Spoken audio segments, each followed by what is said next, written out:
Abonnez-vous et cliquez aussi sur la petite cloche de notification pour ne rien rater de nos prochaines vidéos. N'oubliez pas de partager aussi la vidéo et de la liker. Afrique N24.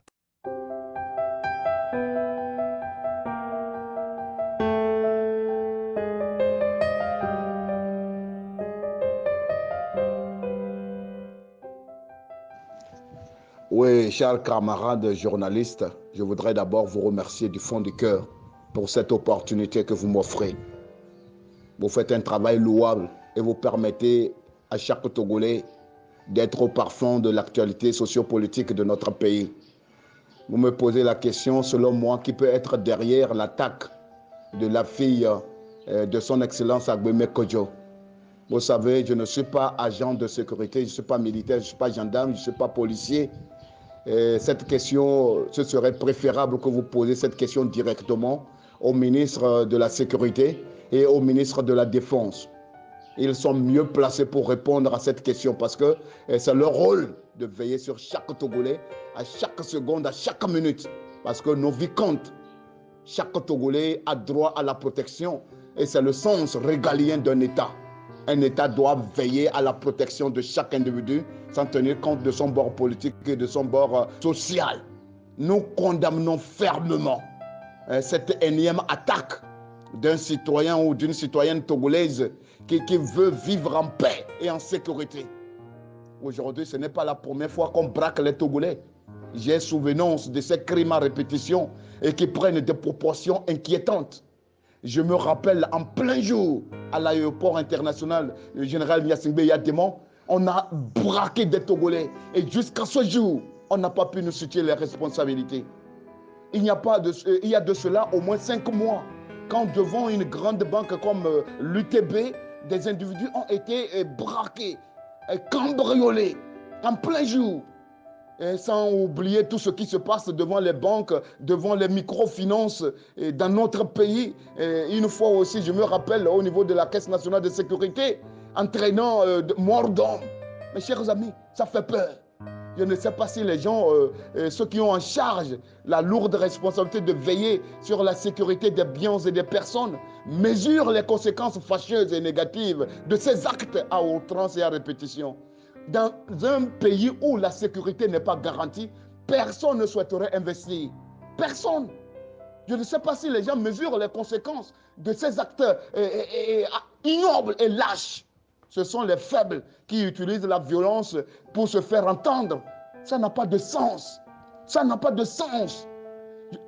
Dans un État où la sécurité n'est pas garantie, personne ne souhaiterait investir. C'est ça la grande question à laquelle il faut trouver des réponses. Ceux qui le font, je ne sais pas à quelle fin, à quel dessein, je ne sais pas qu'est-ce qu'ils visent. Je leur dis tout simplement qu'ils sont sur une mauvaise voie. Ils sont sur une mauvaise piste. Ces actes à outrance. Et vous savez, quand vous avez fait de l'impunité un truc qui, à un moment donné, devant les crimes les plus ignobles, vous n'êtes pas capable de situer les responsabilités. Depuis 2013, les incendies des marchés de Kara et de Lomé, c'est une boîte à Pandore qui est ouverte. Jusqu'à ce jour, on nous a dit que c'était à base du kérosène. Mais malheureusement, tout ce qui a été arrêté n'avait aucun rapport avec la gestion du kérosène. Après ça, c'est des crimes ignobles, par ici, par là. Mais jusqu'à ce jour, on n'arrive pas à nous situer les responsabilités. Je dis, ça fait peur. Ça fait peur dans un État où à tout moment on peut dégainer, à tout moment on peut tuer, à tout moment on peut tirer, à tout moment on peut te braquer. Je dis, ça n'attire pas les bailleurs de fonds, ça ne rassure pas les bailleurs de fonds. On fait du mal à qui? On détruit l'avenir, on renvoie, c'est des actes réfractaires aux investissements dans un État. Aucun bailleur de fonds ne souhaiterait prendre le risque de jeter des milliards, des millions dans un pays où l'insécurité est grandissante. C'est malheureux. Encore une fois, ce qui s'est passé hier au domicile de la fille de son Excellence Agbemé Kodjo, nous ne savons pas ceux qui sont derrière, mais nous exigeons une enquête rapide, directe, pour qu'on puisse situer les responsabilités. C'est inadmissible, ça n'a pas de sens. Au moment où son père n'est pas au pays, à cause de sa position par rapport aux élections du 22 février 2020, je crois quelque part qu'on doit prendre toutes les dispositions qui s'imposent pour protéger ses enfants. Pour protéger ses enfants et par ricochet tous les Togolais. Ce qui se passe dans notre pays, ça n'a pas de sens. C'est pourquoi dans les points inscrits dans nos revendications par rapport au meeting qu'on avait prévu pour le 25 juin, repoussé sur le 16 juillet 2022 à 14h à Bekedji, il y a un point qui stipule non à l'insécurité sur la terre de nos aïeux, non au braquage sur la terre de nos aïeux. C'est pourquoi je dis que ce meeting, c'est le meeting de tous les Togolais. Personne n'est à l'abri dans un pays où à tout moment on peut tirer sur des individus, à tout moment on peut te braquer. Personne n'est à l'abri. Tout le monde est interpellé. Dans quel pays on peut vouloir investir, développer quand l'insécurité n'est pas garantie? Quand à tout moment on peut tirer dans un état comme si on était dans un film de cowboy ou de western. Ça n'a pas de sens. Ça n'a pas de sens. Ceux qui sont derrière et qui cautionnent ces actes barbares, ignobles, nous leur demandons de faire profil bas. Ça n'a pas de sens. Ça détruit l'image de notre pays à l'étranger. C'est des actes réfractaires, rétrogrades, barbares, ignobles, des lâches, des lâches. Ce sont les faibles qui font usage de la violence pour se faire entendre. Ça n'a pas de sens. Au troisième millénaire, des gens dignes, il faut faire recours à la voie de la raison pour résoudre nos problèmes. Il faut faire recours aux voies durables, pérennes de la raison pour résoudre nos problèmes. Ce sont les lâches qui utilisent la force pour intimider, pour menacer des innocents.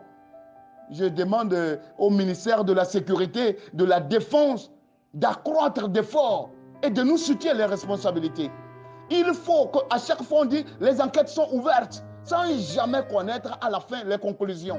Ça n'a pas de sens. Ça ne nous rassure pas. Nous ne sommes pas à l'abri. Ça fait peur. Ça fait peur. Parce que chacun de nous se demande concrètement qu'est-ce que ces criminels visent. Qu'est-ce que ces criminels visent? Voilà un peu ce que je voulais dire.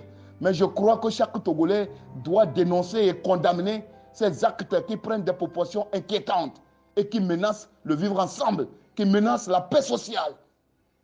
Nous ne sommes pas en sécurité. C'est pourquoi, encore une fois, pour le meeting du 16 juillet, chaque Togolais doit sortir pour dire au monde entier, les Togolais n'en peuvent plus. L'insécurité est devenue la chose la mieux partagée au Togo. Et ça fait peur. Mes amis, sortons de notre silence pour répondre présent à ce meeting du 16 juillet à 14h à Bekongenji. La DEMCA a lancé certes, mais cet appel n'est plus de la DEMCA. Ça concerne tous les Togolais. Épris de liberté, épris de sécurité, épris de paix sociale et de justice sociale. On n'en peut plus, on n'en peut plus.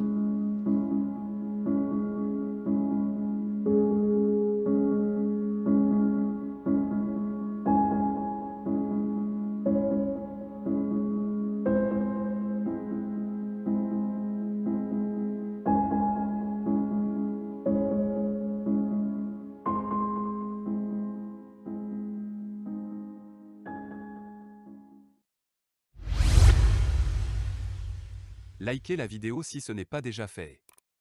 Laissez aussi votre point de vue en commentaire.